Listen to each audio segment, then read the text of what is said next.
The eerie sound of the wind and rain.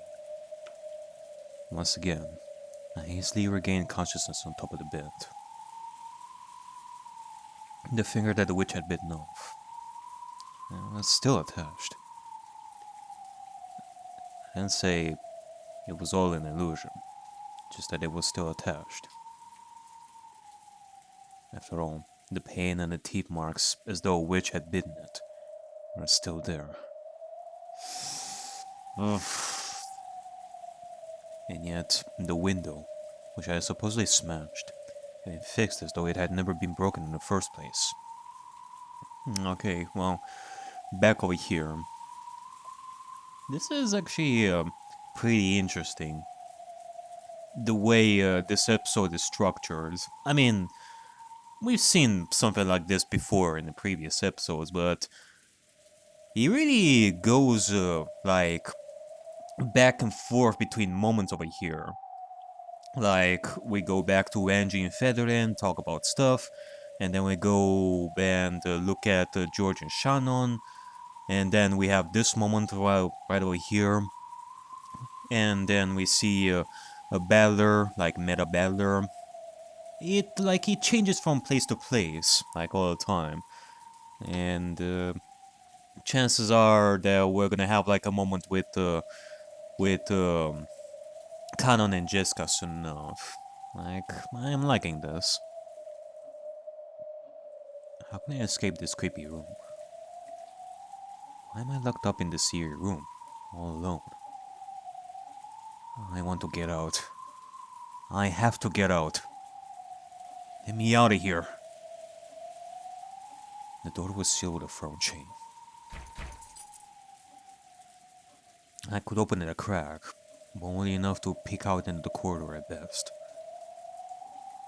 It would probably be hard even to get just a fist through it. And the windows wouldn't budge either.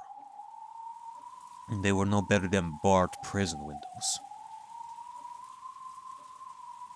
The bathroom didn't even have a window. The only thing that could get out through there was the water that flowed out if you turned on the tap.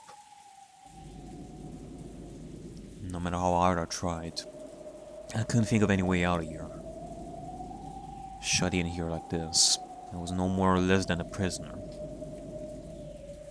Unless someone came from outside to save me, I wouldn't be able to get out for all eternity.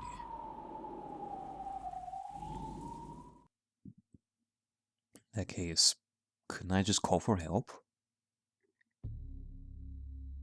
Yeah, the tiny gap I could make in that door had to exist so that I could call for help. But could I make the words come out? I had tried to call out for help before, but for some reason, the words couldn't escape my mouth. I might have made some kind of mistake. I might have just lost my voice in my haste and confusion. I cracked the door one more time.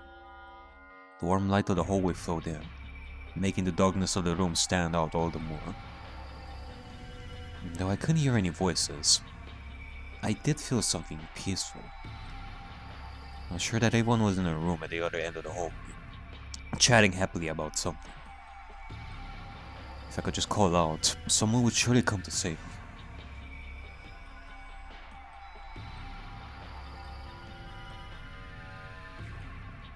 Holding back some indescribable fear, I tried yelling once more.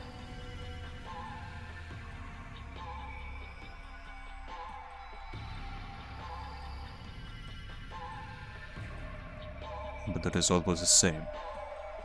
It was like trying to yell on the water. All I did was get out of a breath, unable to call out in the slightest.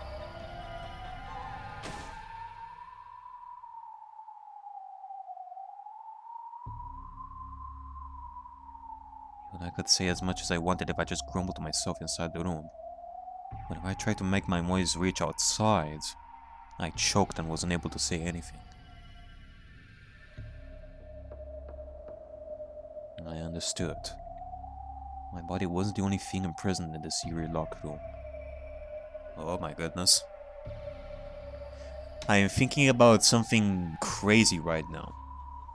It probably doesn't have anything to do with this, nor like who knows if this is something that is ever gonna happen. If this is gonna be like a new mechanic or something like that.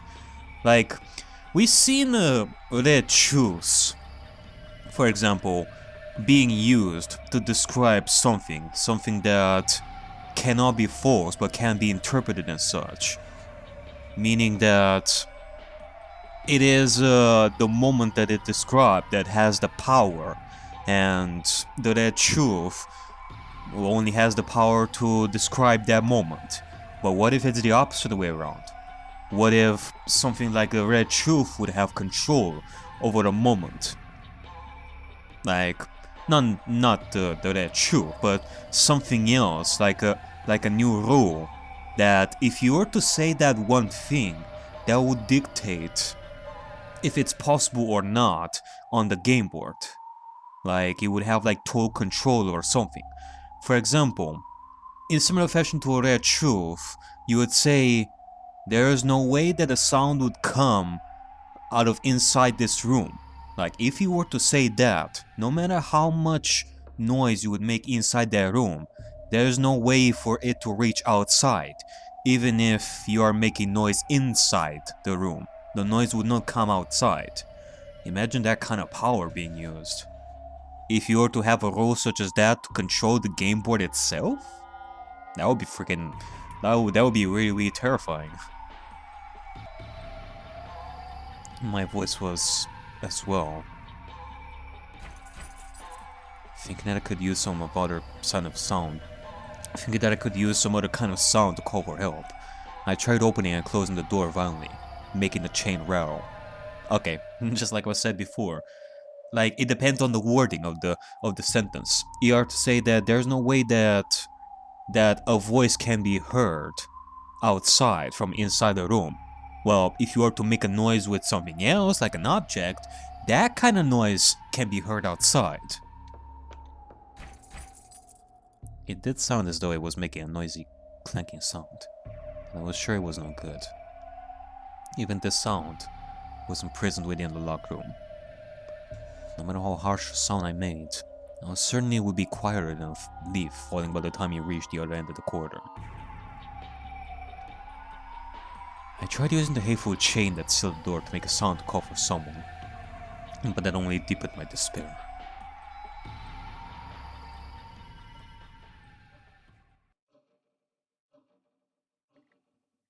This chain?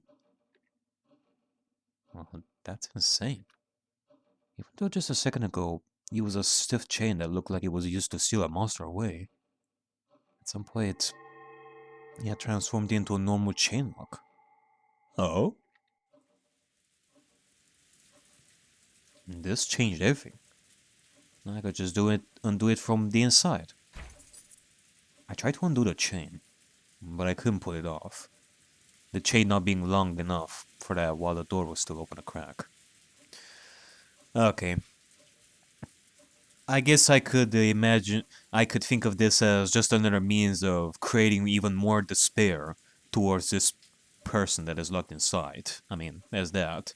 I mean, it's a thing in horror, so I won't be surprised. Or if it has like a significant meaning here, that it just transformed into a normal chain. Of course.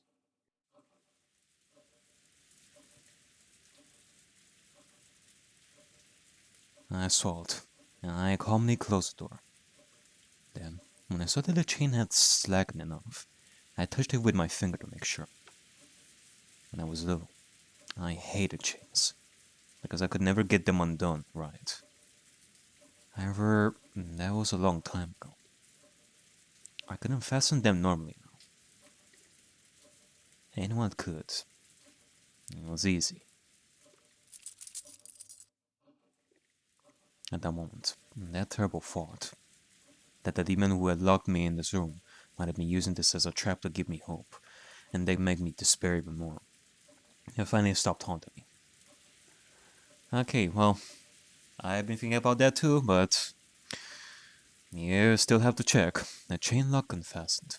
and the chain dangled there right before my eyes. No, there was no lock sealing this door. Please, don't torment me anymore.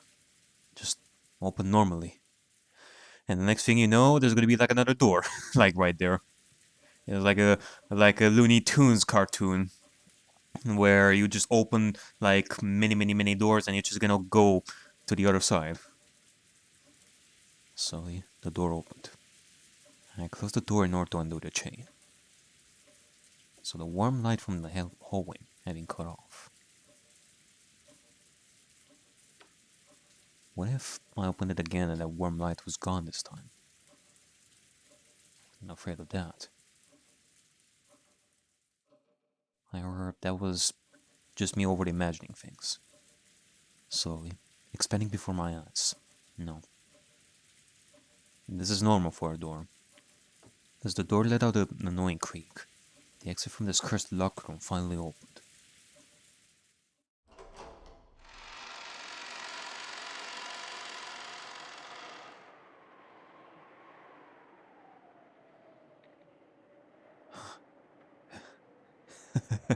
I did it. I did it! Even my cry of joy was strangled. But that didn't matter anymore. All that mattered was that I could get out. I poked my head out and looked out left and right down the corridor. The warm corridor. I can sense people having fun at the other end. Okay. If we are to continue with the Looney Tunes cartoon thing right over here, imagine if Beatrice was at the other end of this hallway. And then she's gonna be all, heh, gaddy. She's gonna use the carpet and just do like a motion with it, pushing this person inside the room, like back. And then the room is gonna be closed once again, and then there's gonna be like the other lock once again. And one's right there. Let's go, right now. Okay, that made me jump there a little bit. At that moment, something cold and hard crushed my throat. It was as though an iron loop had been fastened around my neck and pulled it hard from behind. Man, that sound is... No, not as though. Without my knowing, at some point, a thick metal collar had been fastened around my neck.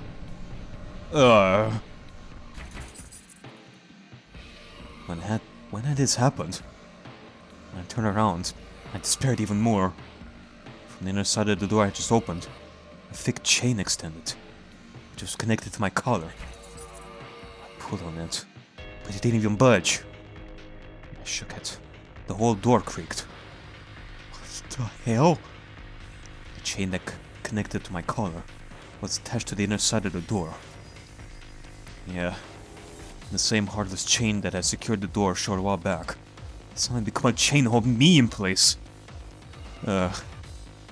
Well, definitely not as cartoony as I imagined. That's insane. That's insane. Damn it. What's going on here? I pulled with all my strength, trying to tear the whole door off.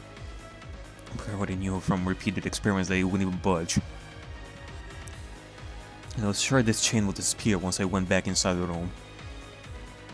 But it would never let me leave. And it had appeared to revert to being a normal chain lock.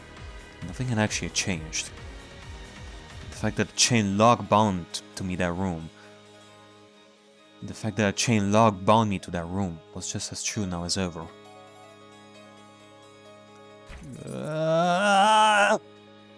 Tears flowing down my face.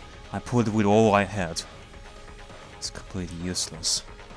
No matter what I did, I never tear it loose. I wasn't even permitted to call for help. I felt a confused anger at how the demon had mercilessly made me think for just an instant that I escaped. But no matter how much I yelled, no voice came out. No one at the other end of the corridor could hear me. Then, I noticed an odd stain on the wall of the corridor. It wasn't a stain. They were letters, traced out by a finger that had been covered in red paint.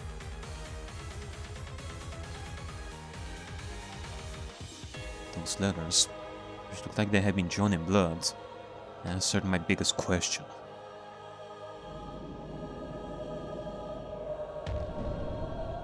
The chain lock must be set. You may unset it, but it must then be reset. Unless it is set, this exit of yours will be unusable. Yes, they understood the meaning of that unsettling message. And I tried it out, and understood completely. When I returned to the room and reset the chain lock, the binding around my neck disappears. When I undo the chain lock again, that heavy feeling around my neck returns. In other words, I cannot escape this room while the chain lock is still unset. But that means all I need to do is set the chain while outside the room. I undid the chain one more time. The weighty collar and chain appeared around my neck again. I stepped out into the corridor and closed the door behind me, leaving only the slightest of cracks. I stuck my hand through that crack, grabbed the dangling chain, and tried to reset it somehow. Damn it. It's so easy to do from the inside. So why is it hard to do from the outside? The gap needed to be wide if I wanted to manipulate the chain well. However, that made the chain too short to reach. To bring the chain even close to reaching, I had to close the door as much as possible. But doing that meant that there wouldn't be enough of a gap to fit my hand in. Of course, and that was perfectly natural. Chain locks are made to be done from the inside. They'd be completely pointless if you could set and unset them from the outside. And that's why the length of the chain is specially chosen. To prevent anyone from setting or unsetting it from the outside. Maybe I could manage it with some kind of hardened fin too? If the gap of the door was just a finger's width across, the chain would have enough length to reach. If I just bend the wire hanger so that it fits through the crack, and work the chain with that. That's right, there's a closet just to the side of the door. Could there be some hangers in there? Found one. Oh, thank God. A single cheap-looking hanger, like one you might find in a laundry room, was hanging there. Really? Very sure that when I last looked a short while ago, nothing like this was in the closet. Oh? Who cares? Quickly. I twisted the wire hanger, bending the end with the tip around. I formed a loop at the end to grab things with, making for a sort of burglar's tool. I then dashed out into the corridor again and closed the door almost as far as it would go. My eyes could never pass through this. But with the door closed this far, the chain should have extra length to spare. And this crack is large enough for me to stick the hanger through. Just a matter of technique. I'll definitely be able to do it if I try hard enough this. I'll definitely be able to do it if I try enough times. I'm certain of it.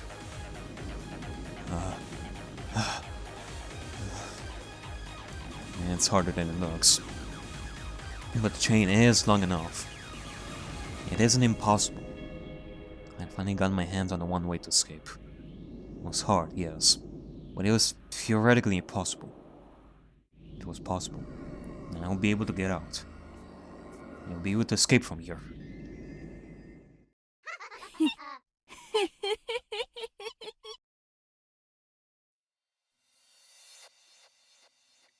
At that moment, I felt a heavy weight on the far side of the door.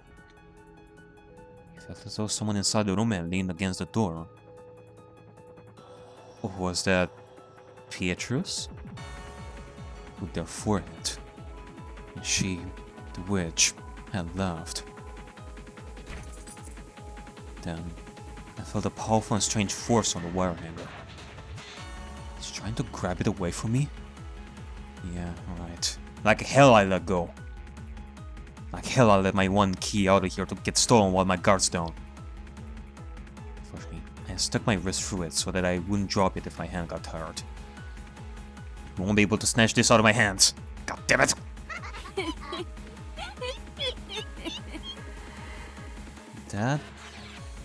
That does not Is that Beatrice, or...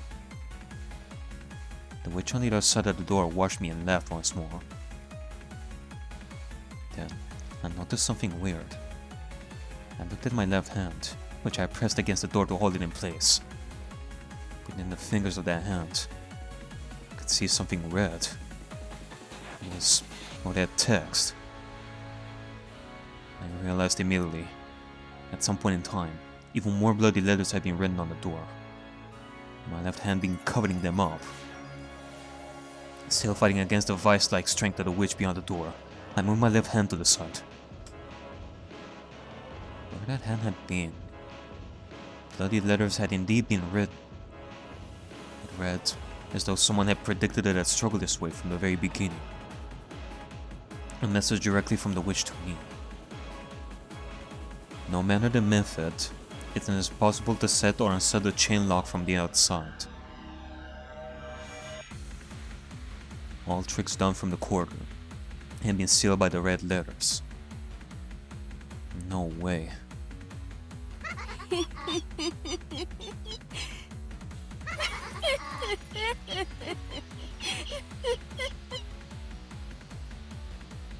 Ben Castell? That was suddenly a terrible sound, and the force that had been pulling on the hanger was suddenly released. And when I looked at the hanger that was finally free, I lost all hope. As though it had been hit by the acid of the room's darkness, the tip of the hanger had burnt and bubbled, and melted away. Now it was pitifully short. It couldn't be used for anything. It would be useless to search for a substitute. Our schemes to fasten the chain from the outside had been sealed. Okay, I've been thinking about this for a couple of minutes.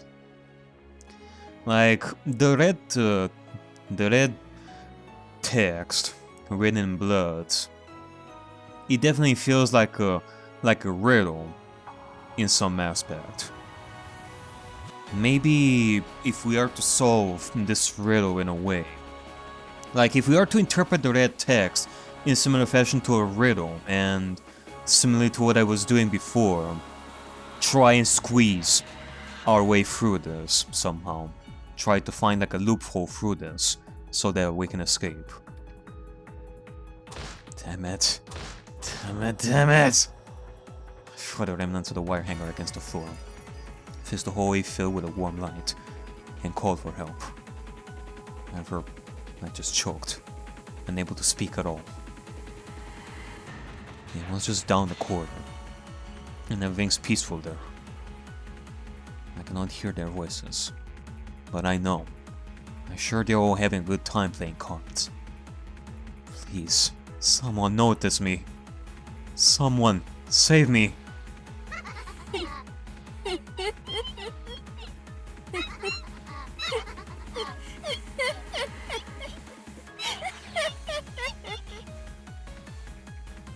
Ah!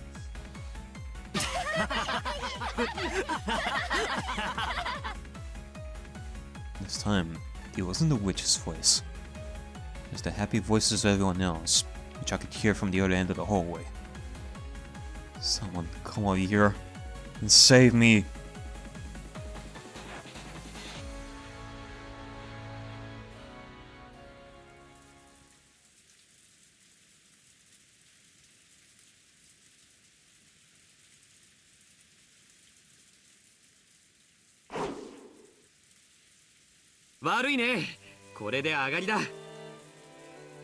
George slammed his last card down, ending the game with his victory once again. My, aren't we on a roll, Georgie boy? One gasped in unison.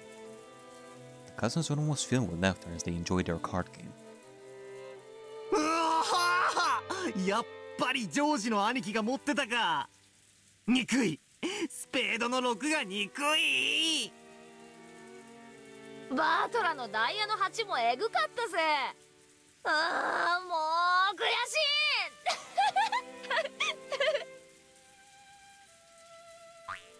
ああ、ジョージお兄ちゃんすごい。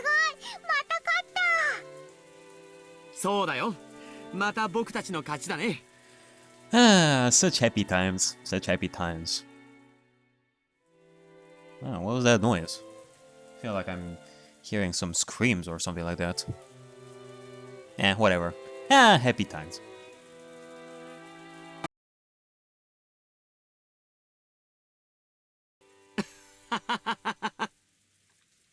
Maria couldn't really hold her own in all out battle. So she had teamed up with George, which is why she was celebrating this victory. Hey there, Kanon. 乾杯です。Kanon winced and let his cards drop to the table. Hey! We're finally having Kanon play with the cousins. The game of sevens that Kanon and the cousins had been playing had been a fierce battle. Normally, they would take things easy since Maria was there, so this sort of game was rare. Kanon had started taking the game seriously, unwilling to lose. So George and Balor had responded and the battle had grown fierce. Unlike Balor, who was carefree enough to enjoy it whether he won or lost, Kanon's mood changed drastically with every victory and defeat. He was less of a dislike for losing and more that he just wasn't used to playing games. He wasn't used to the idea that you win some, you lose some. So even a loss in a game played for fun was something he took very seriously. Jesus. Since he had resolved to win and had unfortunately challenged the veteran players, George and Balor, the result was plain to see. His Kanon slumped his shoulders and just got slapped on the back. 惜しかった、惜しかった。でも楽しいぜ。本気で戦うのはね。本気だろうとそうでなかろうと、結果が負けでは何の意味も。とんでもない。本気で戦った結果の負けならすがすがしいもんだぜ。いい加減に戦っての負けじゃ、本気出してたら勝ってたうんぬんで未練タラタラでしょ。そうだな。全力を尽くしたやつは言い訳しない。そして結果に関わらず爽やかなもんさ。そうだね。そしてそういう人間が一番怖いのさ。そこから必ず何かを学び成長するからね。確かに僕は臆病だから何も学ばなかった。だから未だに未熟なんだ。I am furniture, so it is useless to dream. Because he had rigidly believed that he had distanced himself from everything and shut himself away. Is Shannon here as well?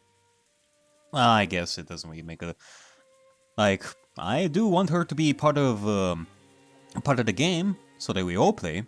It's kind of like what I wanted like a long time ago. Like, we've seen Shannon play with the cousins like a lot, but I kind of wanted Kanon to be in on it too, which would be nice. But on the flip side, like, it doesn't really, like, in terms of mystery, in terms of theories that I've done before, it wouldn't really make much of a difference because Balor now is on a subjective side, so to speak. Like, the one person with the objective view in this entire thing would be Erika. So even if Shannon were here as well, it wouldn't contradict my idea about how Shannon and Kanon are the one and the same. So, like, if Erika was here and she saw both Shannon and Kanon, then that kind of shuts the whole thing like down and such. So yeah. However, during that time, Shannon had undergone many life adventures, and now her hand rested on the door separating furniture and humans. The old Kanon would only have seen this card game as a way to pass the time. However, the new Kanon was now capable of getting something new from this experience. That could probably be called growth. Furniture does nothing but rot with the passage of time.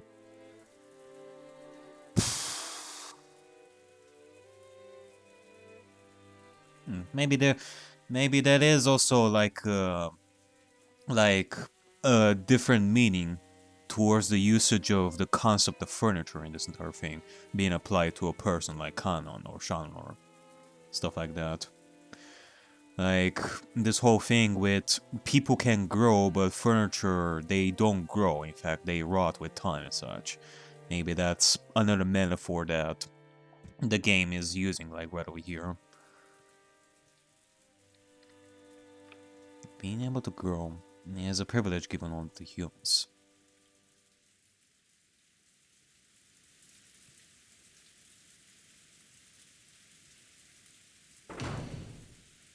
一緒に遊んでくれてありがとう。西とか書いたり忙しかったんだろ。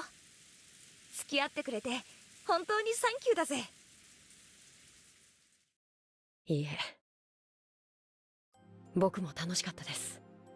いえ、これが楽しいことなんだって理解できました。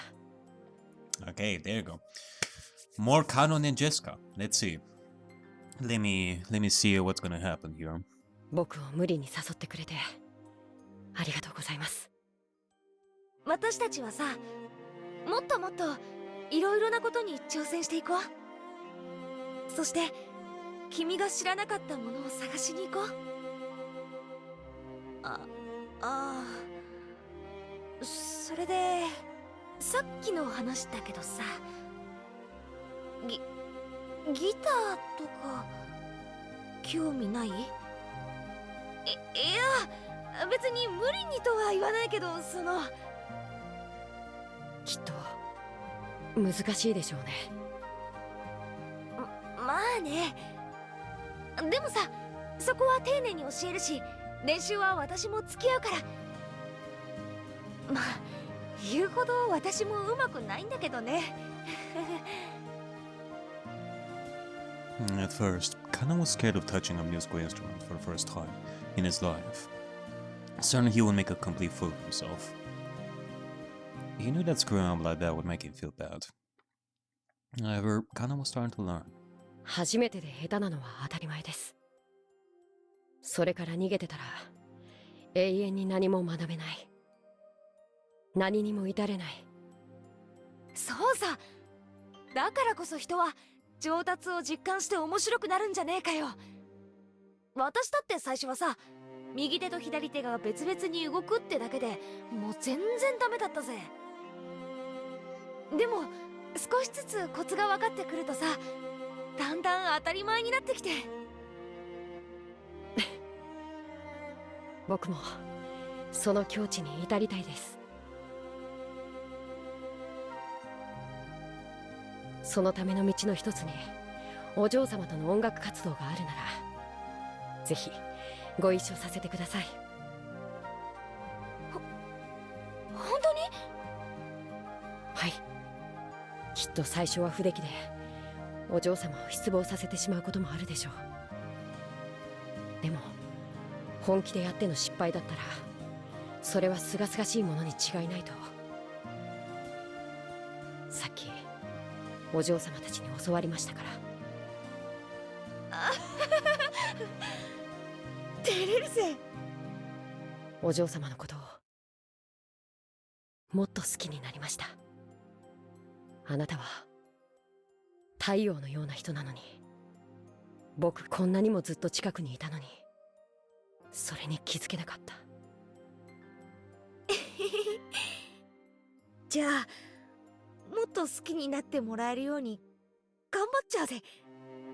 いや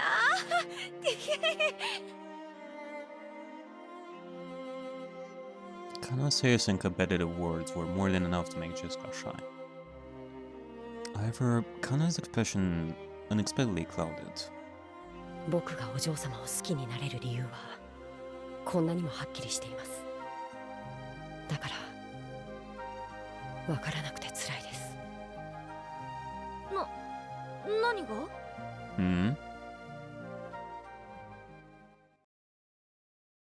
お嬢様が僕を好きになる理由です。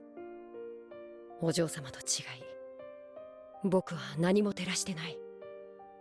今だってお嬢様に照らされながらその背中についていってるだけです。 Okay, that is something that I'm very, very interested in. Let's see what Jessica has to say about this.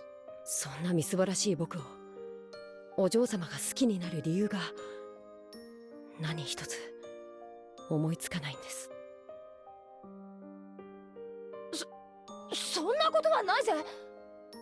カノン君にだっていいところはいっぱいある。恥を忍んでお聞きします。お嬢様は僕の何が気に入られたのですか？ Kanon hung his head. He had never learned anything, so he had never been able to take the lead. It made him sad and frustrated that he had always been the one-sided recipient of her affection. And could do nothing but respond to it. And Jessica was lost for words. After all, compared to the reason that Kanon had fallen for Jessica, Jessica's reason was a lot more vague.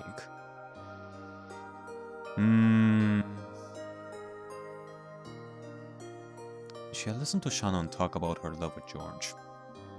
And at school, she and her friends always talked about relationship with boys. There was nothing strange about a girl fascinated by the idea of romance developing an interest in a nearby member of the opposite sex. However, if you were to put that into words, she would be misinterpreted as saying that any nearby boy would have done just as well. Yeah, you know, there is something to be taken into account right over here. I mean, they are teenagers. They are basically still babies at this point. Like, you look at Shannon and Kanon and they talk about all this. Like, you look at Shannon and Kanon and they talk about all this stuff. Like golden lands and like falling in love as such, as if they've done this for years and years. And yeah. You look at Jessica, she is still trying to figure out like the romance and such, and being mature about it. She is still at that age where she's still trying to figure this all out, and as of now, she is going on a boy craze, or I think that's what they call it, like looking at boys a lot more than before. Or I don't know if it's really at this age or it's much earlier. Like right now, she would have a little bit more experience than that. I guess we shall see right here what Jessica thinks about this. However, if nothing else, she knew what she felt at this moment. She really did love Kanon, and she truly wanted a relationship with him. They might end up together as a result, or they might not. But whatever the outcome, she could accept it as long as she held nothing back. That allowed her to stay true to her feelings, what she knew she felt right now, and act on them seriously. Yeah. That is good. That is a sign of maturity. Like speak your heart, like right now, about how you feel about this. However, she couldn't find the right words to tell Kanon this. When Kanon saw Jessica bite her lower lip in frustration, he finally realized. バカだな、僕は。僕のどこが気に入ったんですかなんて質問。本当にバカらしいと思ったんです。自分に本気じゃないから、自分のことさえ理解できてない証拠なんだ。そんなことをお嬢様に言わせようとするなんて、僕は最低だ。Oh, no, It's not necessarily that, I think. I mean, you do have to know what your partner feels about you. Like, first times. whether you are trying to understand yourself or not. そんなことないよ。女の子だって男子に告白されたら最初に聞いてみたい質問だもん。自分のどこを気に入ってくれたのって。それを相手に尋ねる時点で僕はそんな未熟者に気に入ってもらえるようなものがあるわけがない。いや、そうじゃなくてその。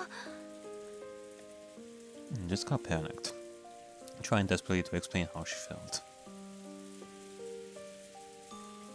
However, Kanon was calm. And then he spoke. だから僕がお嬢様を好きになるようにお嬢様にも僕を好きになってほしい。そのために僕は自分を変えていくことにします。今はまだこんな自分をお嬢様に好きになってもらえるとは到底思えません。でもいつか必ず。ああ、絶対素敵なカノン君になれるよ。私がベタベタに惚れちゃうくらいの素敵な男の子になれる。I guess. In the meantime, I guess this gives you plenty of time to think about your feelings and see, in the meantime, what you really like about Kano as the relationship progresses and such. 私はそれまでずっと一緒にいるから。時間なんていくらでもある。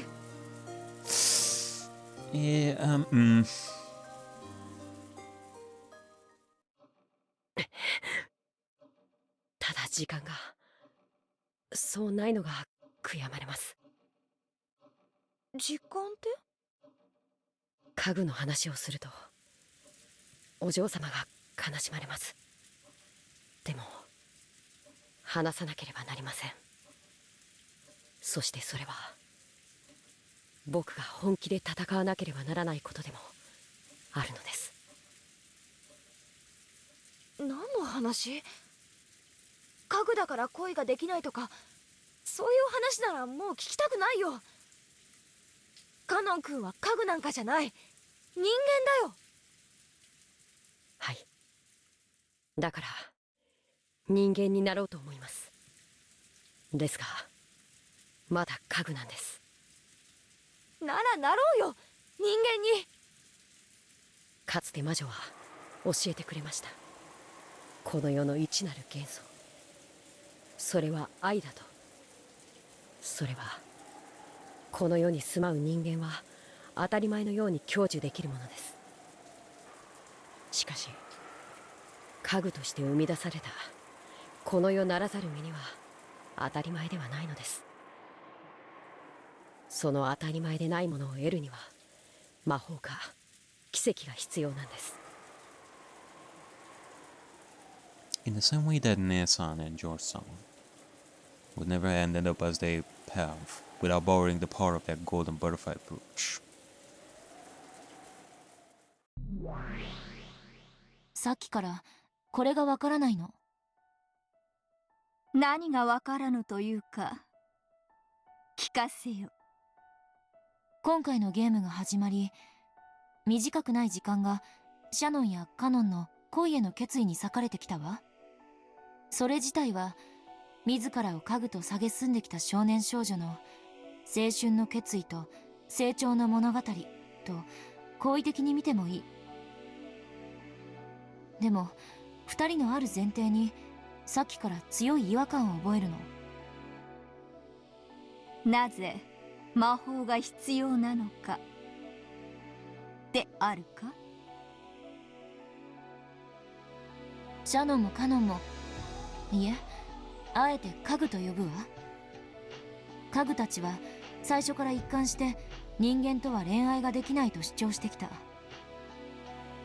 そこに黄金蝶のブローチという魔法が介在し、その魔法という奇跡の結果、ジョージお兄ちゃんとの恋愛が成立した。そう主張してるわ。身分の違いによる許されぬ恋が実るには、魔法の奇跡でもないことにはありえぬと、そう考えたとしても無理はあるまい。そうね。だから使用人の身分であるシャノンとカノンが共に後宮家の人間に恋をし、許されざる恋に苦悩して自らを家具と卑下したとしても、それは納得できるの。 I mean, yeah. I guess one way to interpret it is as a thing of social class. では、そなたの納得できない点とは？再び魔法の力がなければ結婚はできない。それがシャノンとカノンの2人の共通認識になってる。これがどうしてもよく理解できないの。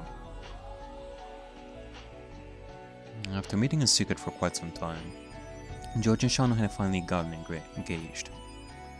Both were fully prepared for it emotionally. And though there would be some trouble with their relatives, gotten to the point where it would probably be impossible for anyone to prevent their marriage. 結ばれようとする二人の間に立つなぞ。飛ぶ矢の前に立ちて、それを掴もうとするにも等しい愚行よ。そういうこと。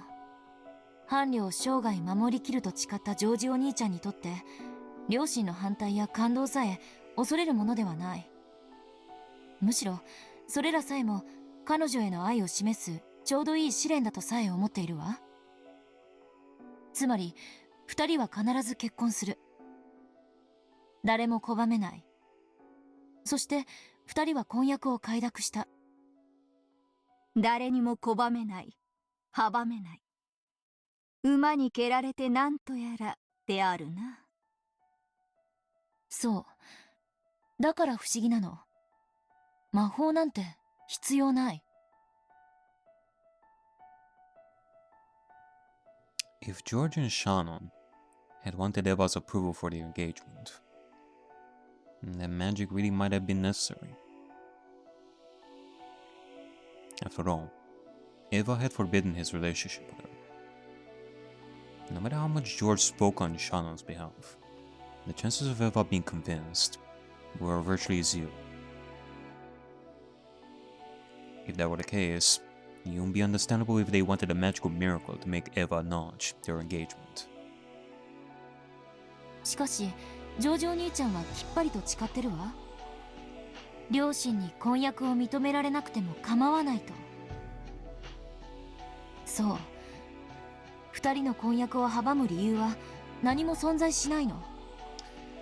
Yeah, like I see where Angie is going with this, and you know, I've been thinking about this for a very long time. Like, when you think of a situation like this, yeah, it does feel like magic being used in order to make marriage happen. It seems kind of difficult to do so. Like, if you were to think on a more face value type perspective, you would think that magic is love. But is it really that difficult to make it, like... Well, of course, marriage and wedding, it would be impossible without love, so there is that aspect. But, like, at this point in time, they are in love. So, in that sense, do they still need magic, like, at all? From what I'm understanding right over here, it still feels like they need that. From Angie's example right over here. So, it's not necessarily that they need the miracle of love in order to continue with this, because they already have love at this point. So what else would it be needed for this to work? That would be impossible otherwise. It's not love. It definitely isn't Eva's approval on this entire thing. George won't give a fuck about that, it seems.